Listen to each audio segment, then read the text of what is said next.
संगम Sharma sir, मेरा बेटा कह रहा है आप बहुत अच्छा पढ़ाते हो। चलिए जी, धन्यवाद। और इस बात की भी खुशी हुई कि आपके बेटे को भी मैटर पसंद आता है कि अच्छा पढ़ाते हैं। आप तो पढ़ ही रहे हैं और यूट्यूब है ये तो वीडियो लाइफ टाइम पढ़ी रहेंगे। जब बेटा बड़ा हो जाए तो वो भी पढ़ सकता है। तो चलिए टॉपिक की शुरुआत कर लें, लाइव आने वाले आते रहेंगे। बात कर रहे थे हम RTE 2009। कुछ बातें हमने कल की क्लास में कर ली थी RTE के बारे में, कुछ बातें आज बता देता हूँ। मैंने पहले बोल दिया था काफ़ी लेंथी टॉपिक है ये। देखिए RTE 2009, देखिए RTE 2009 में अगर हम बात करें तो मैंने कल आपको बताया था कि RTE को हमने दो भागों में डिवाइड किया था। एक तरीके से एक भारत की आज़ादी से पहले की स्थिति यानी 1947 से पहले भारत में शिक्षा की क्या व्यवस्था थी, और एक 1947 के बाद की कंडीशन यानी 1947 के बाद भारत में शिक्षा व्यवस्था किस प्रकार की रही। Preeti Yadav good afternoon, Parul Yadav good afternoon. हाँ, थोड़ा टाइम पे ही आप लाइव आ जाएं। तो हमें बात करनी है भाई 1947 से पहले शैक्षिक व्यवस्था, एजुकेशनल मैनेजमेंट भारत में किस प्रकार का हुआ करता। 1947 के बाद भारत की शैक्षिक व्यवस्था किस प्रकार की रही। तो अगर हम बात करें 1947 से पहले, तो 1947 से पहले की बातें मैं आपको कल बता चुका था। अगर वो क्लास आपने नहीं देखी है तो पहले आप वो क्लास अटेंड करें, उसके बाद इस क्लास को देखें। तो 1947 से पहले की बातें मैं आपको बता चुका था कि 1947 से पहले जब लॉर्ड मैकाले को भारत का विधि सलाहकार बनाया गया 1834 में, तो उन्होंने भारतीयों को अंग्रेजी शिक्षा देने का विचार दिया था। तो लॉर्ड मैकाले को कहा जाता है आधुनिक भारतीय शिक्षा का जनक। इसके बाद 1854 में वुड डिस्पैच आया, जिसे भारतीय शिक्षा का मैग्ना कार्टा कहा जाता है। उसके बाद 1910 में गोपाल कृष्ण गोखले ने निःशुल्क अनिवार्य शिक्षा की मांग की थी, जिसे ठुकरा दिया गया था। उस मांग को स्वीकार नहीं किया गया था। एक बात मैंने आपको बताई थी कि 1906 में जो गुजरात की बड़ौदा रियासत थी, उस बड़ौदा रियासत के शासक थे सियाजी गायकवाड़। उन्होंने अपने रियासत में निःशुल्क अनिवार्य शिक्षा का आयोजन भी किया था सबसे पहले। इसके अलावा मैंने आपको बताया था कि 1937 में महाराष्ट्र के वर्धा में अखिल भारतीय शिक्षा सम्मेलन हुआ था, और उस सम्मेलन की अध्यक्षता की गई थी महात्मा गांधी के द्वारा। और उस सम्मेलन में, जिसे हम वर्धा सम्मेलन कहते हैं, उस सम्मेलन में महात्मा गांधी ने बेसिक एजुकेशन प्लान दिया था, बुनियादी शिक्षा योजना वहाँ महात्मा गांधी ने प्रेजेंट की थी। तो नीनू यादव, चिन्नू, सभी को भाई गुड आफ्टरनून, नमस्कार, राम राम जी। तो चलिए अब हम टॉपिक को आगे बढ़ाते हैं। देखिए 1947 से पहले भारत में शिक्षा के हालात क्या थे, क्या क्या सुधार हुए, वो सारी बातें हमने कर ली थी। अब हमारा जो आज का टॉपिक रहेगा वो रहेगा भारत की आज़ादी के बाद, यानी आज़ादी से पहले की बातें हम कर चुके थे। भारत की आज़ादी के बाद शिक्षा में क्या क्या सुधार कार्य हुए उनकी हमें बात करनी है, यानी 1947 के बाद क्या क्या हुआ वो हमें बात करनी है। प्रवीण, रोमा, निधि कुमारी गुड आफ्टरनून।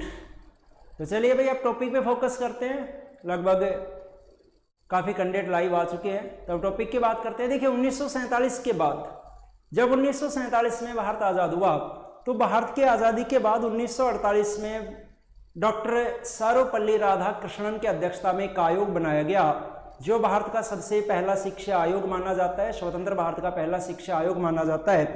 तीन आयोग आपको यहाँ मुख्य रूप से पढ़ने हैं। एक राधाकृष्णन आयोग, एक रहेगा मुद्दालियर आयोग, और एक आपका रहेगा DS कोठारी की अध्यक्षता में बनाया गया कोठारी आयोग। तो देखिए तीन आयोग यहाँ पर महत्वपूर्ण है, और मैं तीनों आयोगों को आपको एक साथ समझाने की कोशिश करूंगा। उन्हें आप एक साथ समझने की कोशिश करना, लिखना नहीं है कुछ भी, केवल आपका ध्यान बोर्ड पर रहना चाहिए। देखिए यहाँ पर मैं आपको बता रहा हूँ कि तीन आयोग आपके सामने है। शैक्षिक आयोगों में अगर हम बात करें तो तीन आयोग आपके सामने है। एक बनाया गया भाई 1948 में, टॉपिक पर फोकस करते हुए चलना। एक बनाया गया 1948 में, एक बनाया गया 1952 में, और तीसरा आयोग बनाया गया भाई 1964 में। तीन आयोग बनाए गए 1948 यानी भारत की आज़ादी के जस्ट अगले साल, एक 1952-53 में बनाया गया, और एक बनाया गया 1964 में। 1948 में जो आयोग बनाया गया उस आयोग के अध्यक्ष थे, यानी आयोग बनाया गया राधाकृष्णन आयोग।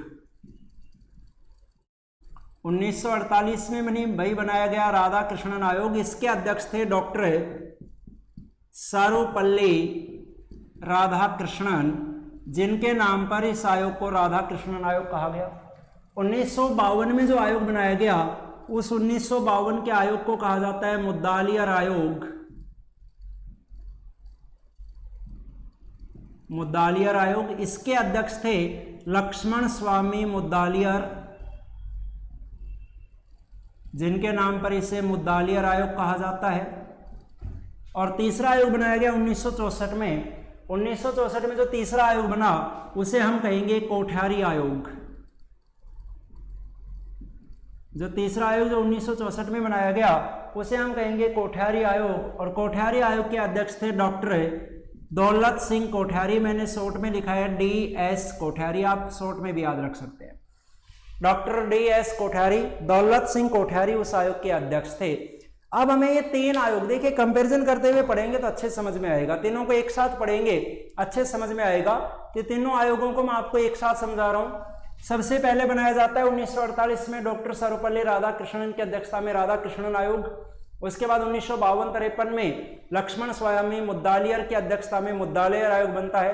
और 1964 में डॉक्टर दौलत सिंह कोठारी की अध्यक्षता में DS कोठारी की अध्यक्षता में कोठारी आयोग का गठन किया जाता है।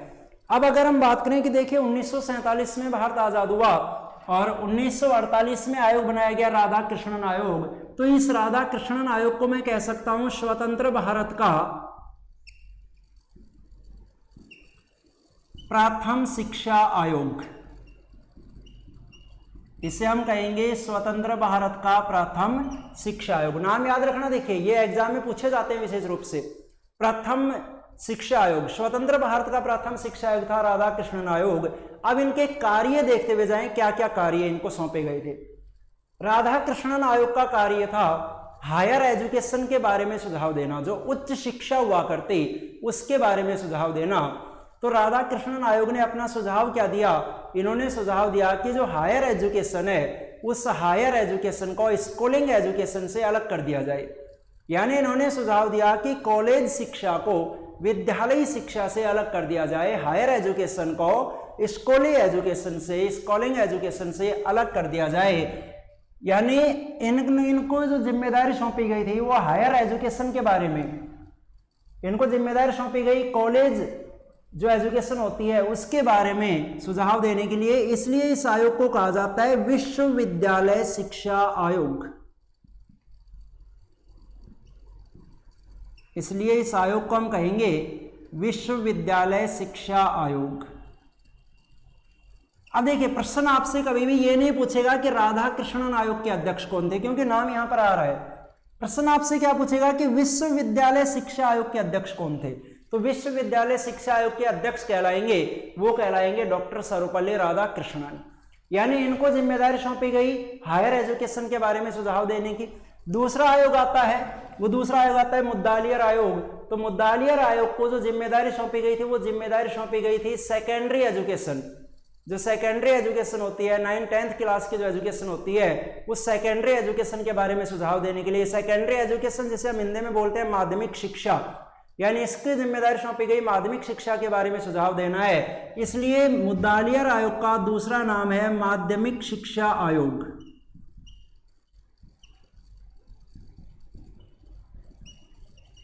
इसको हम कहते हैं माध्यमिक शिक्षा आयोग। अगर आपसे पूछा जाए कि माध्यमिक शिक्षा आयोग के अध्यक्ष कौन थे, तो माध्यमिक शिक्षा आयोग के अध्यक्ष कहलाएंगे लक्ष्मण स्वामी मुद्दालियर।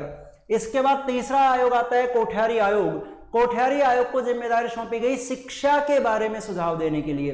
अब यहां पर हमने ये ना तो ये कहा कि विद्यालयी शिक्षा, ना हमने ये कहा कि विश्वविद्यालय की शिक्षा या फिर महाविद्यालय की शिक्षा, हमने केवल कहा कि शिक्षा के बारे में सुझाव देने हैं। इसलिए कोठारी आयोग को कहा जाता है राष्ट्रीय शिक्षा आयोग। यानी इसमें ना तो विश्वविद्यालय की शिक्षा है, ना ही माध्यमिक शिक्षा है, ना ही प्राथमिक शिक्षा है, इसलिए इसको हम कहेंगे केवल राष्ट्रीय शिक्षा आयोग। तीनों प्रश्न आप ध्यान रखेंगे। यानी सबसे पहले जो 1948 में डॉक्टर राधाकृष्णन की अध्यक्षता में राधाकृष्णन आयोग बनाया जाता है, उस आयोग को जिम्मेदारी सौंपी गई कि वो विश्वविद्यालय की शिक्षा के बारे में सुझाव देगा, हायर एजुकेशन के बारे में सुझाव देगा। इसलिए उस आयोग को कहा गया विश्वविद्यालय शिक्षा आयोग। दूसरा जो आयोग बनाया गया 1952-53 में डॉक्टर लक्ष्मण स्वामी मुद्दालियर की अध्यक्षता में, जिसे हम मुद्दालियर आयोग कहते हैं, इस आयोग को जिम्मेदारी सौंपी गई सेकेंडरी एजुकेशन के बारे में सुझाव देने की। तो इसलिए इसको कहा जाता है सेकेंडरी एजुकेशन कमीशन यानी माध्यमिक शिक्षा आयोग।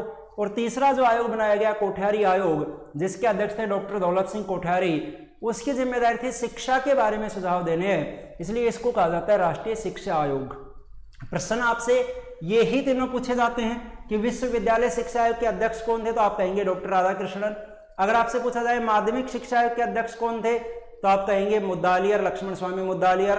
और अगर आपसे पूछा जाए कि राष्ट्रीय शिक्षा आयोग के अध्यक्ष कौन थे, तो राष्ट्रीय शिक्षा आयोग के अध्यक्ष होंगे डॉक्टर दौलत सिंह कोठारी। इतने बात आपको समझ में आ गई होगी। चलिए अब आगे बढ़ाते हैं। अब देखिए आगे क्या बढ़ाना है कि हमने ये कहा कि इनको सुझाव देने की जिम्मेदारी सौंपी गई, तो इन्होंने अपने सुझाव क्या दिए। डॉक्टर राधाकृष्णन आयोग को जिम्मेदारी सौंपी गई थी कि आपको विश्वविद्यालय की शिक्षा के बारे में सुझाव देना है, हायर एजुकेशन के बारे में सुझाव देना है। इसलिए इन्होंने सुझाव दिया कि जो स्कूलिंग एजुकेशन है, उस स्कूलिंग एजुकेशन को हायर एजुकेशन से अलग कर दिया जाए।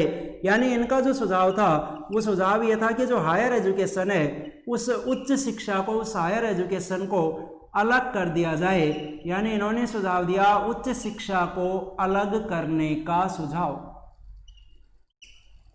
इन्होंने सुझाव दिया हायर एजुकेशन को अलग करने का सुझाव दिया।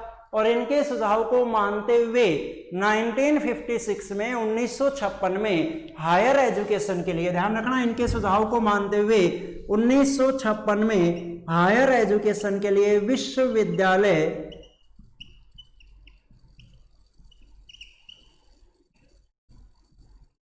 विश्वविद्यालय अनुदान आयोग का गठन किया गया। इसकी स्थापना की गई, जिसे हम कहते हैं यूजीसी, यूनिवर्सिटी ग्रांट कमीशन, जिसे हम बोलते हैं यूनिवर्सिटी ग्रांट कमीशन, यूजीसी, विश्वविद्यालय अनुदान आयोग। तो विश्वविद्यालय अनुदान आयोग की स्थापना की गई थी 1956 में, 1956 में। और वो किसके सुझावों पर की गई थी? वो डॉक्टर राधाकृष्णन आयोग के सुझावों पर की गई थी। तो ये तो होगा भाई आपका राधाकृष्णन आयोग। दूसरे नंबर पर हम बात करें कि इन्होंने माध्यमिक शिक्षा आयोग ने माध्यमिक शिक्षा के बारे में सुझाव दिए। तो देखिए माध्यमिक शिक्षा के बारे में इन्होंने क्या क्या सुझाव दिए। इन्होंने सुझाव दिया, एक तो ये सुझाव कि बालकों को गणित व विज्ञान की शिक्षा अधिक दी जाए। यानी इन्होंने सुझाव दिया था कि गणित व विज्ञान शिक्षण पर इन्होंने बल दिया था। ध्यान रखेंगे आप, गणित व विज्ञान शिक्षण पर इन्होंने बल दिया। और इनके सुझावों को मानते हुए जो मुद्दालियर आयोग था, उस मुद्दालियर आयोग के सुझावों को मानते हुए 1961 में 1961 में NCERT का गठन किया गया। 1961 में NCERT, national council of educational research and training, Hindi में जिसे बोला जाता है राष्ट्रीय शैक्षणिक अनुसंधान एवं प्रशिक्षण परिषद, का गठन किया गया 1961 में। अब देखिए NCERT के बारे में काफी जानकारी आपको पढ़नी है, तो फिलहाल मेरे पास बोर्ड पर ज्यादा स्पेस नहीं है कि मैं वो सारी जानकारी लिख सकूं। तो एक बार मैं आपको ये तीनों आयोग कंप्लीट करवा देता हूं, उसके बाद हम वापस एक बार NCERT के टॉपिक की बात करेंगे। बोर्ड को रफ करने के बाद NCERT के टॉपिक की बात करूंगा, तो वहां पर NCERT को समझेंगे। तो मुद्दालियर आयोग की अनुशंसा पर, मुद्दालियर आयोग के सुझावों को मानते हुए 1961 में NCERT की स्थापना की गई। तीसरा आयोग आता है कोठारी आयोग, जिसे हम राष्ट्रीय शिक्षा आयोग कहते हैं। तो इस राष्ट्रीय शिक्षा आयोग ने देखिए क्या बल दिया था। इन्होंने एक तो त्रिभाषा सूत्र पर बल दिया था,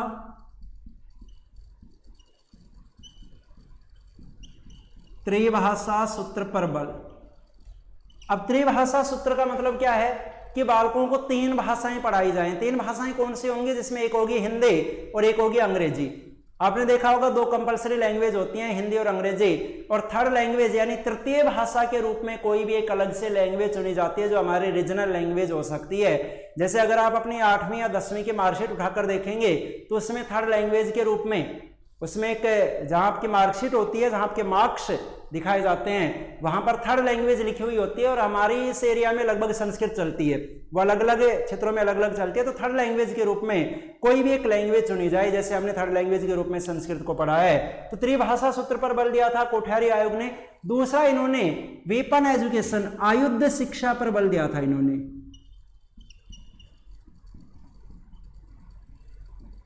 आयुध शिक्षा पर बल, यानी आयुध शिक्षा इंग्लिश में हम बोल सकते हैं वेपन एजुकेशन, हथियारों की शिक्षा पर बल। क्यों हथियारों की शिक्षा पर इन्होंने क्यों बल दिया? क्योंकि आप देख रहे हैं कि देखिए कोठारी आयोग कब बनाया गया भाई? 1964 में। इससे पहले 1962 में भारत का चीन के साथ युद्ध हो चुका था।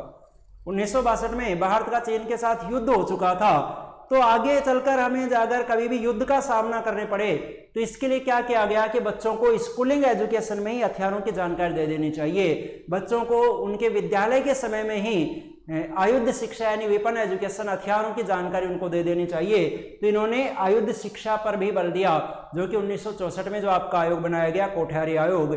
इसके बाद क्या होता है कि इसके बाद एक बात और बता दूं, कोठारी आयोग की सिफारिश पर 1968 में एनपीई फर्स्ट लागू हुई थी।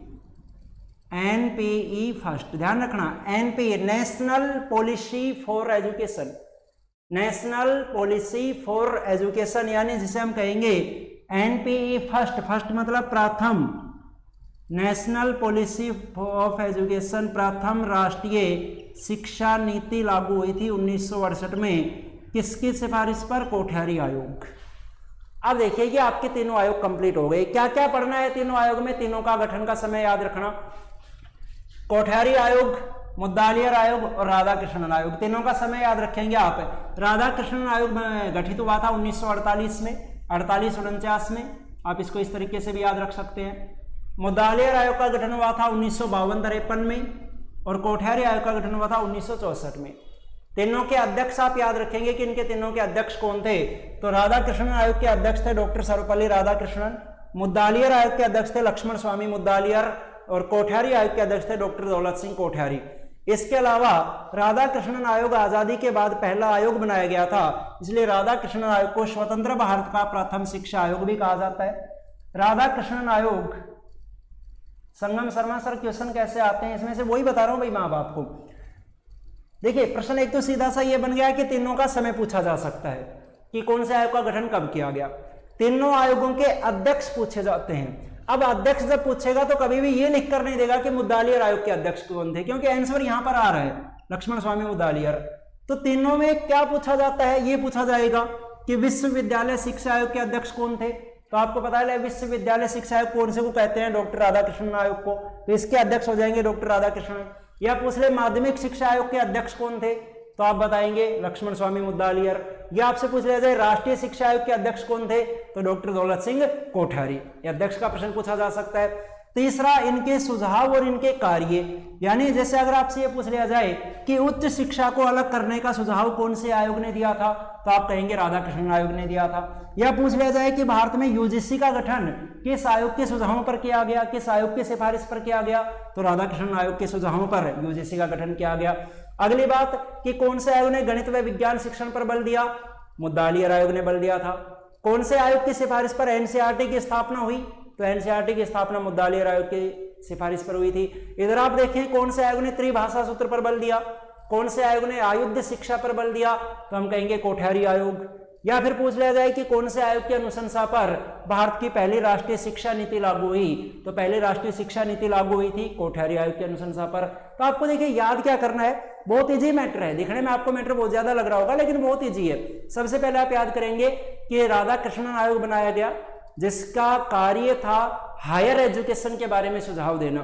तो हायर एजुकेशन का मतलब कॉलेज की शिक्षा, विश्वविद्यालय की शिक्षा, इसलिए इसने सुझाव दिया कि हायर एजुकेशन को स्कूलिंग एजुकेशन से अलग कर दिया जाए और इसको मानते हुए हायर एजुकेशन के लिए यूजीसी का गठन कर दिया गया। दूसरा आता है माध्यमिक शिक्षा आयोग, इसका कार्य है माध्यमिक शिक्षा के बारे में सुझाव देना। तो इसने सुझाव दिया गणित व विज्ञान के शिक्षण पर बल देना है और इसकी सिफारिश पर 1961 में एनसीईआरटी की स्थापना कर दी। तीसरा आता है राष्ट्रीय शिक्षा आयोग, इसने सुझाव दिया त्रिभाषा सूत्र पर बल देना है, आयुध शिक्षा पर बल देना है, क्योंकि उससे पहले भारत का चीन के साथ युद्ध हो चुका था। तो आयुध शिक्षा पर इन्होंने बल दिया, वेपन एजुकेशन पर इन्होंने बल दिया और इनकी सिफारिश पर 1968 में भारत की पहली राष्ट्रीय शिक्षा नीति लागू की गई, एनपीई फर्स्ट लागू की गई, नेशनल पॉलिसी फॉर एजुकेशन प्रथम राष्ट्रीय शिक्षा नीति। तो ये हो गई भाई आपके तीनों आयोग। एक बार जल्दी से आप स्क्रीनशॉट ले लीजिए, जल्दी से एक बार इसे कैप्चर कर लीजिए।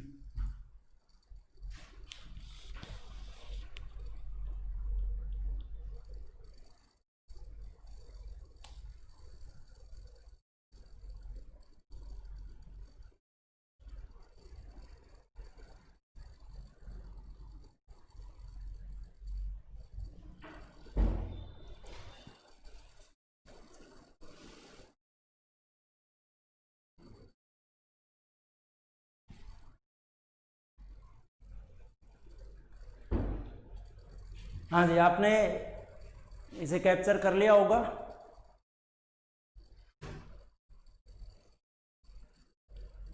पूजा राव, डन सर। चलिए, अब इन तीनों आयोगों में अगर आपको किसी भी प्रकार का कोई भी डाउट है, आपका कोई भी कैसा भी प्रश्न है, तो वो आप मुझसे पूछे, फिर मैं आगे बढ़ रहा हूं। जहां तक आपने पढ़ा है यहां तक अगर आपको कोई भी डाउट है, किसी प्रकार का कोई प्रश्न है, तो वो जल्दी से पूछ लीजिए आप।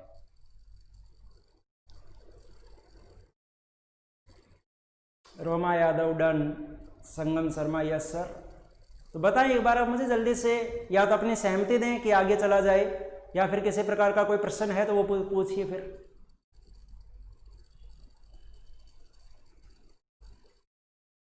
Parul Yadav, no doubt sir. हाँ भाई, किसी को और कोई किसी प्रकार का कोई भी डाउट, कुछ भी पूछना हो।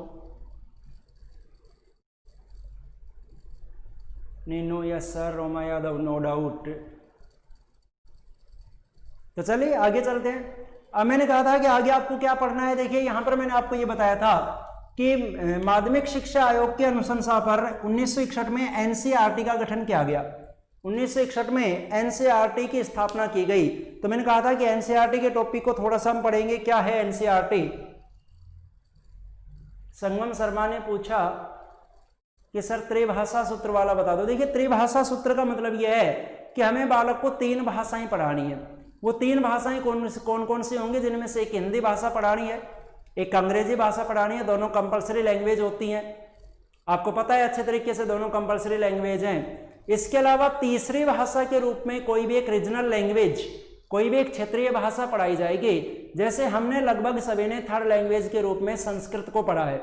वो अलग अलग क्षेत्रों की अलग अलग भाषाएं होती हैं, तो किसी भी क्षेत्र में जो भाषा चल रही है वो थर्ड लैंग्वेज के रूप में पढ़ाई जाती है। जैसे अगर आप अपनी मार्कशीट उठाकर देखेंगे तो आपकी मार्कशीट में एक कॉलम मिलेगा थर्ड लैंग्वेज का कॉलम, और थर्ड लैंग्वेज के सामने लगभग हमने संस्कृत को पढ़ा है, तो जिन्होंने संस्कृत पढ़ा है वहां पर लिखा हुआ मिलेगा थर्ड लैंग्वेज संस्कृत। तो वो तृतीय भाषा जो एक पढ़ाई जाएगी वो कोई भी एक रीजनल लैंग्वेज हो सकती है, वो आपकी कोई भी एक क्षेत्रीय भाषा हो सकती है। तो ये था भाई आपका त्रिभाषा सूत्र। तो संगम शर्मा बताइए, समझ में आया नहीं आया त्रिभाषा सूत्र के बारे में? एक भाई ने पूछा, राजकुमार सर इसमें क्वेश्चन किस टाइप से होते हैं? देखिए क्वेश्चन जितना मैंने बोर्ड पर लिखा हुआ है भाई वो सारे प्रश्न ही हैं। जितना भी मैंने बोर्ड पर लिखा हुआ वो सारे प्रश्न ही। आपसे पूछ लिया जाए कि माध्यमिक शिक्षा आयोग के अध्यक्ष कौन थे, तो आप बताएंगे लक्ष्मण स्वामी मुद्दालियर। आपसे पूछ लिया जाए राष्ट्रीय शिक्षा आयोग के अध्यक्ष कौन थे, आप कहेंगे डॉक्टर DS कोठारी।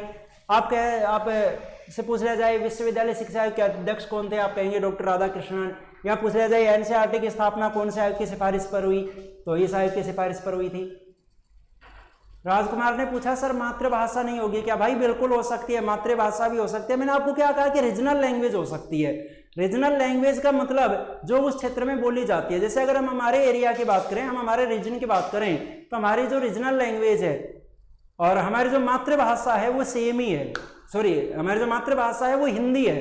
तो हिंदी को तो हम पहले ही पढ़ा चुके, तो हम तो यहाँ पर हिंदी को रख नहीं सकते, इसलिए हमें थर्ड लैंग्वेज के रूप में संस्कृत को रखना पड़ता है। लेकिन जैसे अगर आप पंजाब की बात करेंगे तो पंजाब में हिंदी और इंग्लिश कंपलसरी हो गया। अब उनके जो रीजनल लैंग्वेज है, उनकी जो मातृभाषा है, मदर लैंग्वेज है, वो पंजाबी है, तो उनके थर्ड लैंग्वेज के रूप में पंजाबी चल जाती है। गुजरात में गुजराती चल जाती है। लेकिन हम क्या करेंगे, हमारी तो मातृभाषा हिंदी रह गई, तो हम हिंदी को कैसे रख सकते हैं थर्ड लैंग्वेज के रूप में? समझ में आ गया होगा राजकुमार भाई आपको? एक ने कमेंट किया था, रोमा यादव चैनल पर नोट्स डाल देना। बस भाई बिल्कुल डाल दूंगा, अभी थोड़ी देर के बाद, क्लास के बाद डाल दूंगा ये नोट्स चैनल पर। लेकिन फिर भी आप नोट्स को देखकर और वीडियो को देखकर अपनी तरफ से स्वयं के लैंग्वेज में नोट्स बनाया करो, ज़्यादा बेस्ट रहेगा। क्योंकि जो नोट्स आपके सामने होंगे वो तो भाई मैं ही समझ सकता हूँ, वो तो मेरे नोट्स में मैं ही समझ सकता हूँ। तो आप अपने नोट्स बनाया करो, जिसमें से कुछ बातें आपको नोट्स में लिखी हुई मिल जाएंगी और कुछ बातें जो मैं यहाँ पर बता रहा हूँ। ये मत सोचना कि जो मैंने यहाँ पर आपको जैसे इस तरीके से डायग्राम बना दिया नोट्स में मिलेगा। ये तो आपको स्वयं को कवर करना है, ये तो मैं आपके दिमाग में फिट करने के लिए बना रहा हूँ ये इस तरीके से टेबल वगैरह। तो आप अपने लैंग्वेज में नोट्स बना लीजिएगा। तो चलिए टॉपिक को आगे बढ़ाते हैं। अब मैं बात कर रहा हूँ आपसे कि 1961 में एनसीईआरटी की स्थापना की गई। तो एनसीईआरटी क्या है, थोड़ा सा हम बात कर लें एनसीईआरटी के बारे में।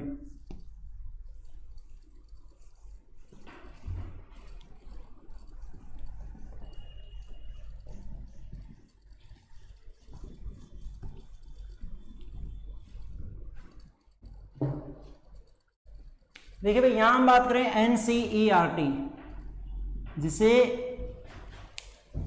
कंप्लीट रूप में कहा जाता है national council for educational research and training, NCERT, जिसे हम कहते हैं national council for educational research and training. Hindi में इसे कहा जाता है राष्ट्रीय शैक्षणिक अनुसंधान एवं प्रशिक्षण परिषद। पहली बात तो आप इसका पूरा नाम ही याद रखेंगे, पूरा नाम होता है राष्ट्रीय शैक्षणिक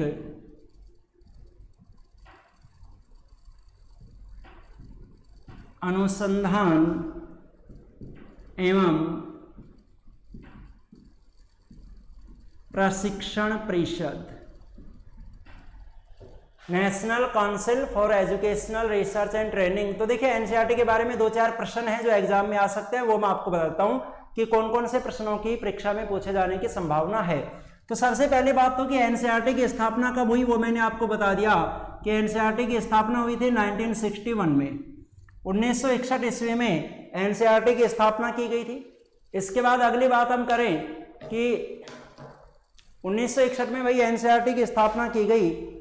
उसके बाद नेक्स्ट पॉइंट है भाई, 1 मिनट थोड़ा सा प्लीज वेट करें, मार्कर सही नहीं चल रहे, मैं इंक रिफिल कर लेता हूं एक बार।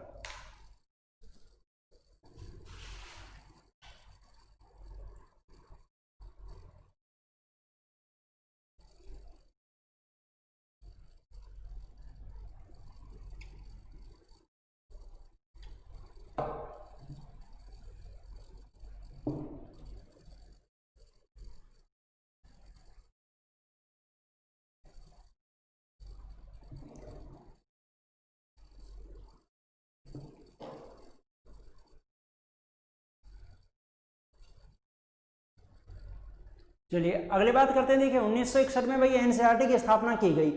अब क्या किया गया कि आगे चलकर 1963 में 1963 में एनसीईआरटी के 4 अलग अलग रीजनल ऑफिस बना दिए गए, 4 अलग अलग क्षेत्रीय कार्यालय बना दिए गए।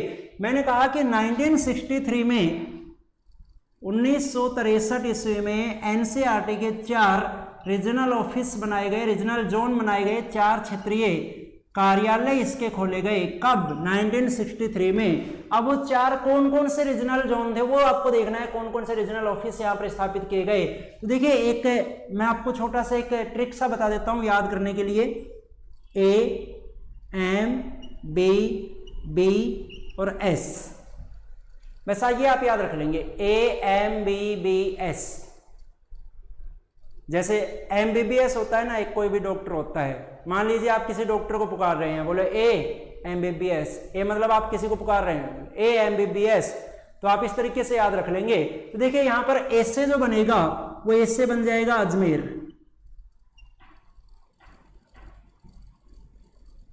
एस से बन जाएगा भाई अजमेर।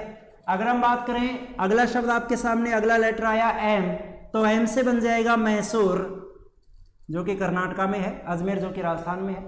उसके बाद यदि हम बात करें B, तो देखिए B से बनेगा भुवनेश्वर, और अगले B से बात करें तो अगले B से बनेगा भोपाल, और S की यदि हम बात करें तो S से बन जाएगा शिलोंग। S की यदि हम बात करें तो भाई S से बन जाएगा शिलोंग। ये रीजनल ऑफिस बनाए गए। अब आपके दिमाग में एक बात आ रही होगी कि मैंने अभी यहां पर बोला था कि एनसीईआरटी के 4 क्षेत्रीय कार्यालय स्थापित किए गए, लेकिन यहां तो मैंने 5 लिख दिए भाई, यहां तो मैंने 5 लिख दिए, अजमेर मैंने लिख दिया, भुवनेश्वर लिख दिया, भोपाल लिख दिया, मैसूर लिख दिया और शिलोंग लिख दिया। तो ये 5 हैं। यानी प्रेजेंट में यदि आपसे पूछा जाए कि वर्तमान में एनसीईआरटी के कितने क्षेत्रीय कार्यालय हैं, तो वर्तमान में 5 हैं। जब 1961 में एनसीईआरटी की स्थापना हुई तो 1963 में एनसीईआरटी को 4 जोन में बांटा गया, और 5वां जो जोन बनाया गया, देखिए पहला हो गया अजमेर, दूसरा हो गया मैसूर, तीसरा भुवनेश्वर, चौथा भोपाल और 5वां आ जाएगा शिलोंग। जो 5वां जो एनसीईआरटी का जोन बनाया गया, शिलोंग में जो कार्यालय स्थापित किया गया है, ये बाद में हुआ है। तो आप ध्यान रखेंगे कि जो 5वां जो बनाया गया, ये 5वां बनाया गया 1995 में, जबकि शुरू वाले 4 की अगर मैं बात करूं तो इनकी स्थापना हुई थी 1963 में। यानी 1963 ईस्वी में एनसीईआरटी को 4 अलग अलग जोन में बांटा गया, जबकि 5वां जो जोन बनाया गया वो 5वां 1995 में बनाया गया, जिसका जो ऑफिस है वो ऑफिस कहाँ रहेगा, वो शिलोंग में रहेगा। तो ये आपको याद रखना है भाई एनसीईआरटी के बारे में, जिसका पूरा नाम होता है national council for educational research and training. और ये मैंने आपको बता दिया 4 इसके शुरू में जोन बनाए गए थे 1963 में, 5वां बनाया गया, वो 5वां शिलोंग में बनाया गया। तो जल्दी से एक बार कैप्चर करें इसे, फिर आगे बढ़ते हैं, जल्दी करो।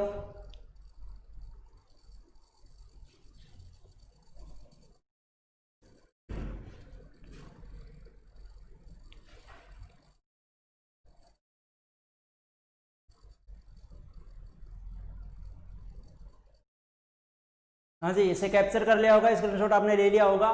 और मुझे लगता है कि एनसीईआरटी तक आपको किसी को कोई किसी प्रकार का डाउट नहीं होगा। तो हम बात कर चुके हैं यहाँ पर कि 1963 में एनसीईआरटी को 4 जोन में बांटा गया। अब इसके बाद क्या हुआ, चलिए उस टॉपिक पर अब आगे बढ़ते हैं कि इसके बाद क्या हुआ था।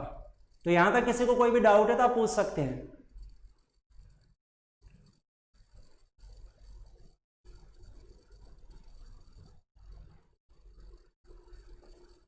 जल्दी बताइए भाई, कुछ पूछना है या फिर आगे चलें। Parul Yadav, no sir.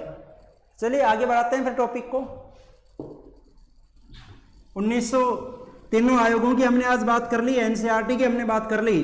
अब इसके बाद आगे क्या हुआ, तो देखिए आगे हम बात करते हैं। इसके बाद आगे चलकर 1986 में भारत की दूसरी राष्ट्रीय शिक्षा नीति लागू हुई, यानी भारत की दूसरी राष्ट्रीय शिक्षा नीति कब लागू हुई, ये ध्यान रखना, 1986 में लागू हुई थी। पहले मैंने आपको अभी बता दी थी कि पहले लागू हुई थी 1968 में। कुछ भी नहीं करना, केवल इसके जो डिजिट्स हैं उनको इंटरचेंज कर दो, अंकों को बदल दो। 1986 6 और 8 को बदल दोगे 1968 बन जाएगा। 1968 में पहली शिक्षा नीति लागू हुई थी, 1986 में दूसरी शिक्षा नीति लागू हुई, जिसे हम कहेंगे एनपीई सेकंड। एनपीई सेकंड जो लागू हुई थी 1986 में, भारत की दूसरी राष्ट्रीय शिक्षा नीति 1986। यहाँ तृप्ति जाट बिल्कुल राइट आंसर, 1986। और जहां तक मैं देख रहा हूं तृप्ति, ये शायद आज का आपका पहला कमेंट है, सुबह से पहली बार आप क्लास में दिखाई दे रहे हैं आज। तो चलिए आगे बढ़ते हैं। एनपीई 1986 में लागू हो जाती है। अब इस एनपीई के तहत क्या क्या किया गया वो मैं आपको बता देता हूं। देखिए 1986 में एनपीई लागू हुई, तो आगे चलकर 1988 में 1988 ईस्वी में डाइट की स्थापना की गई, DIET, diet, district institute for education and training, जिला शिक्षा एवं प्रशिक्षण संस्थान।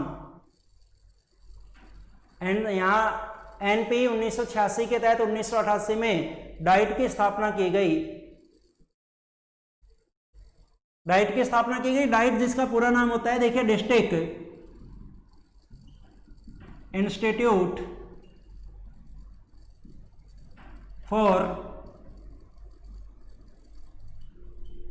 Education and training, district institute for education and training, Hindi में इसे कहा जाता है जिला शिक्षा एवं प्रशिक्षण संस्थान।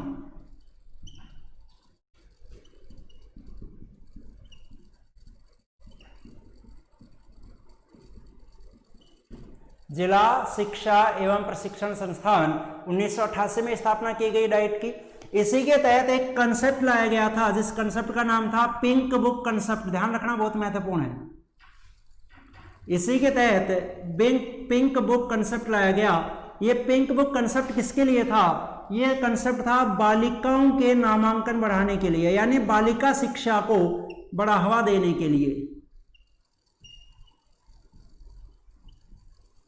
बालिका शिक्षा को बढ़ावा देने के लिए, गर्ल्स एजुकेशन को बढ़ाने के लिए, बालिका शिक्षा को बढ़ावा देने के लिए पिंक बुक कंसेप्ट लगाया गया।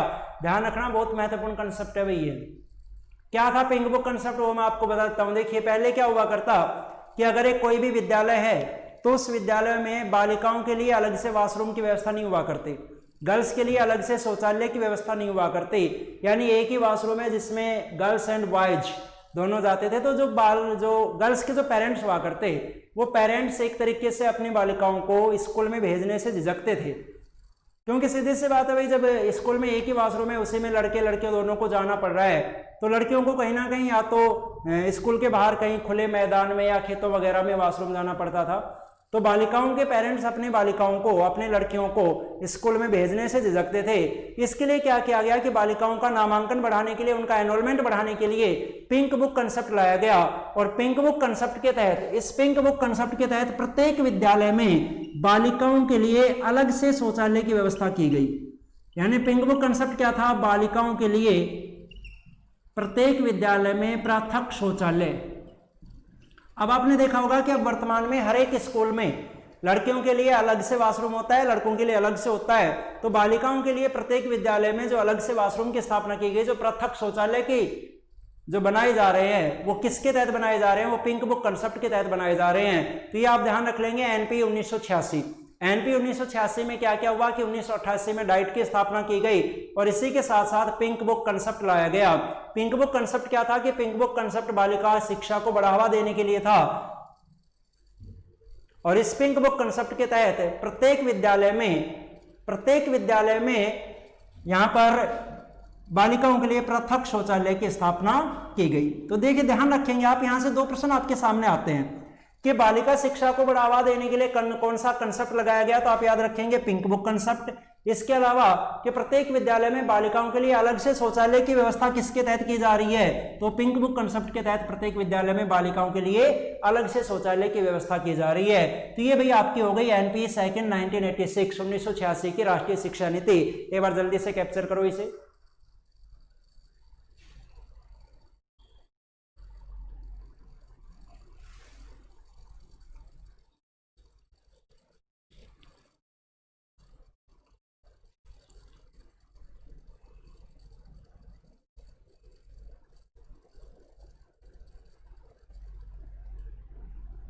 चलिए आगे बात करते हैं। यहां तक कोई डाउट है तो बता दीजिए।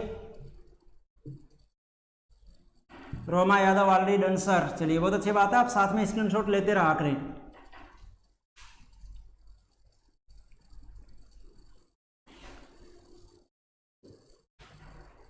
तो चलिए आगे बढ़ाते हैं टॉपिक को। मैंने यहां पर आपको बता दिया कि 1986 में एनपी सेकंड लाई गई। इस एनपी सेकंड,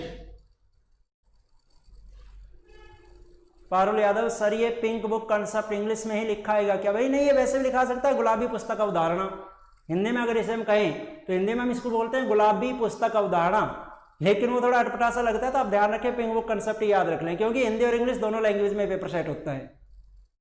समझ गए होंगे आप मेरी बात को? हिंदी और इंग्लिश दोनों लैंग्वेज में पेपर आता है, तो पिंक बुक कंसेप्ट याद रख लें। वैसे हिंदी में इसको बोला जाता है गुलाबी पुस्तक अवधारणा। ठीक है, चलिए अब आगे बढ़ते हैं। देखिए 1986 में एनपी सेकंड को लागू किया गया। अब आगे चलकर क्या हुआ कि आगे चलकर 1992 ईस्वी में 1992 ईस्वी में एक पीओए लाया गया था। पीओए 1992 में लाया गया पीओए।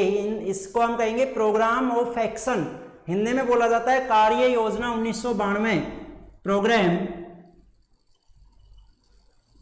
Of action.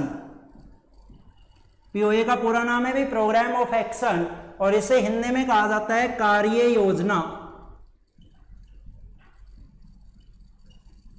कार्य योजना 1992 क्या था? देखिए पीओए क्या था, उस पीओए के बारे में मैं आपको बता दूं। ये पीओए क्या है कि इससे पहले 1986 में जो राष्ट्रीय शिक्षा नीति लागू हुई है, यानी जो एनपीई लागू हुई है, कब? 1986 में। एनपी 1986 की मॉनिटरिंग करने हेतु, इसकी देखरेख करने हेतु लाया गया था पीओए।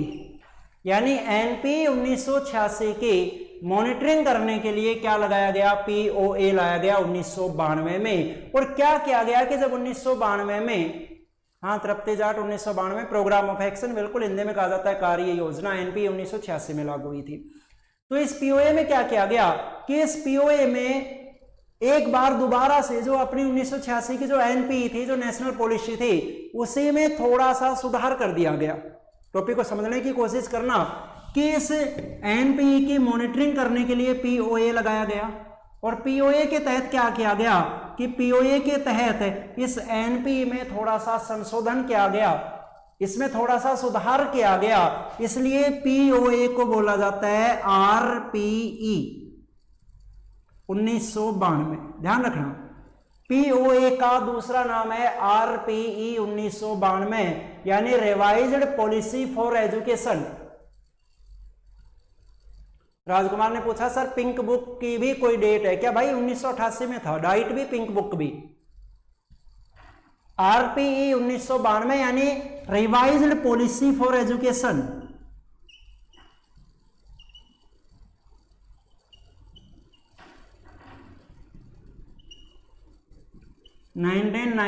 जिसे हम कहते हैं संशोधित शिक्षा नीति, हिंदी में इसको बोला जाता है, हिंदी में कहते हैं संशोधित शिक्षा नीति 1992।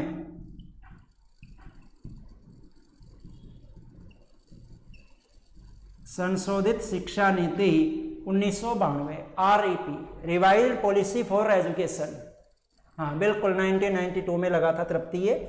तो आप ध्यान रखेंगे, यहां तक देखिए क्या था वो मैंने आपको कंप्लीट बता दिया कि एनपी आया 1986 में, एनपी की मॉनिटरिंग के लिए 1992 में पीओए लाया गया, और पीओए के तहत क्या किया गया कि एनपी में थोड़ा सा सुधार कर दिया गया, एनपी को रिवाइज कर दिया गया, इसलिए इसको बोला जाता है रिवाइज्ड पॉलिसी फॉर एजुकेशन। तृप्ति आपने रिवाइज्ड के बीच में पॉलिसी शब्द और लगेगा यहां पर, रिवाइज्ड पॉलिसी फॉर एजुकेशन 1992 यानी संशोधित शिक्षा नीति 1992। अब इसके बाद क्या हुआ देखिए, जो पीओए आया था 1992 में, इस पीओए की मॉनिटरिंग करने के लिए 1993 में एक कमेटी बनाई गई थी, जिस कमेटी का नाम था professor Yashpal committee, professor Yashpal समिति। यशपाल समिति किस लिए बनाई गई थी? पीओए की मॉनिटरिंग करने के लिए। जो पीओए लगा था वो एनपी की मॉनिटरिंग के लिए लाया गया था, और पीओए की मॉनिटरिंग करने के लिए यशपाल कमेटी बनाई गई 1993 में, जिसके अध्यक्ष थे प्रोफेसर यशपाल। और इस प्रोफेसर यशपाल कमेटी ने क्या किया, इन्होंने एक सुझाव दिया था, और वो सुझाव क्या था, बहुत महत्वपूर्ण प्रश्न है ये। यशपाल कमेटी ने सुझाव दिया शिक्षा बिना बोझ के, शिक्षा बिना बोझ के, इंग्लिश में हम इनको बोलते हैं लर्निंग विदाउट बर्डन।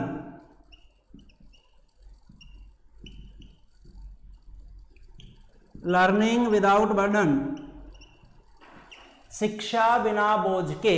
ये जो सुझाव था, ये सुझाव था किसका? प्रोफेसर यशपाल कमेटी का। एग्जाम में अनगिनत बार प्रश्न पूछा गया कि शिक्षा बिना बोझ के कौन सी समिति ने सुझाव दिया था, तो ये सुझाव दिया था प्रोफेसर यशपाल कमेटी ने, जिसके अध्यक्ष थे प्रोफेसर यशपाल, और उन्हीं के नाम पर इसको यशपाल कमेटी के नाम से जाना जाता है। तो यशपाल कमेटी के हम जब आप एनसीएफ पढ़ेंगे, एनसीएफ 2005 नेशनल कैरिकुलम फ्रेमवर्क 2005 जब आप पढ़ेंगे तो वहां एक बार फिर यशपाल कमेटी का जिक्र आएगा, और वहां पर मैं आपको यशपाल कमेटी के बारे में डिटेल से बताऊंगा, कितने मेंबर थे और क्या इसको कार्य सौंपे गए थे। तो फिलहाल तो आप इसे शॉर्ट में याद रखें कि पीओए 1992 की मॉनिटरिंग करने के लिए 1993 में प्रोफेसर यशपाल की अध्यक्षता में यशपाल कमेटी का गठन किया गया, और यशपाल कमेटी ने शिक्षा बिना बोझ के लर्निंग विदाउट बर्डन का सुझाव दिया था। निधि कुमारी सर नेटवर्क इश्यू आ रहा है, भाई हमारी तरफ से नहीं है यार, हमारी तरफ से क्लास बिल्कुल ओके चल रही है, आपकी तरफ से आपके मोबाइल में नेटवर्क प्रॉब्लम हो सकती है, कोई बात नहीं, आप बाद में क्लास देख लेना। तो ये जल्दी से आप इसे एक बार कैप्चर करें, दो चीजें इसमें आपके सामने आ रही हैं, पीओए और यशपाल कमेटी, तो कैप्चर कर लीजिए जल्दी से।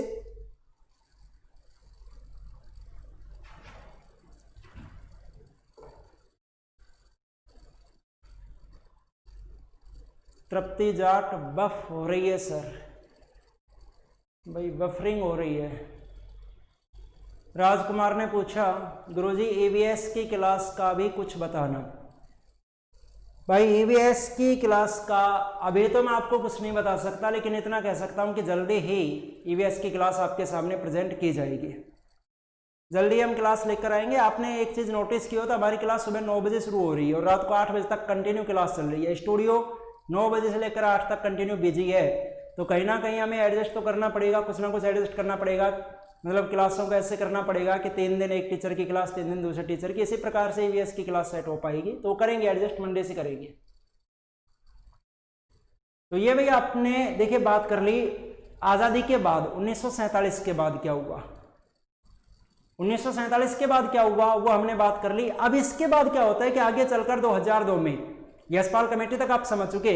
आगे चलकर 2002 में संविधान में एक संशोधन किया जाता है।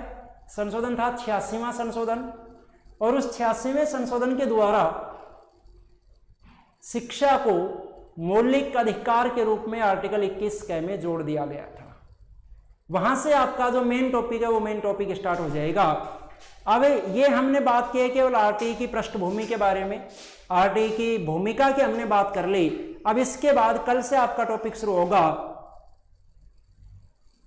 कल से जो आपका टॉपिक स्टार्ट हो जाएगा वो टॉपिक आपका शुरू हो जाएगा आरटीई 2009 का मेन टॉपिक कि आरटीई में क्या आता है वो हम कल से बात करेंगे।